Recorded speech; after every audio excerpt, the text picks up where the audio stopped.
আসসালামু আলাইকুম, সবাইকে আন্তরিক শুভেচ্ছা এবং ভালোবাসা। ঠিক সকালে পাখিদের খাবার দেওয়া হচ্ছে এখানে। এখানে ভাত আছে আর কি, ভাত চারিদিকে ছড়িয়ে দেওয়া হচ্ছে।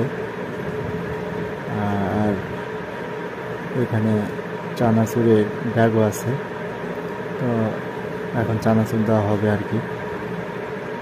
চানাচুরও ঠিক ভাতের উপরে সুন্দরভাবে ছিটিয়ে দেওয়া হচ্ছে। এখানে পাখিদের যে সুইমিং পুল আছে, মানে ছাদে যে পানি বাঁধানো আছে, সেখানে সবাই গোসল দিচ্ছে আর কি মোটামুটি। তো সবাই আসবে, আপনারা দেখতে পাবেন যে তাদের গাটা ভিজা, তখন বুঝতে পারবেন যে ওরা গোসল দিচ্ছে আর কি, কাজে দিচ্ছে আর কি এই ব্যবস্থাটা। তো যাই, ভাত সুন্দরভাবে দেওয়া হলো, এখন পাখি আসবে ইনশাল্লাহ।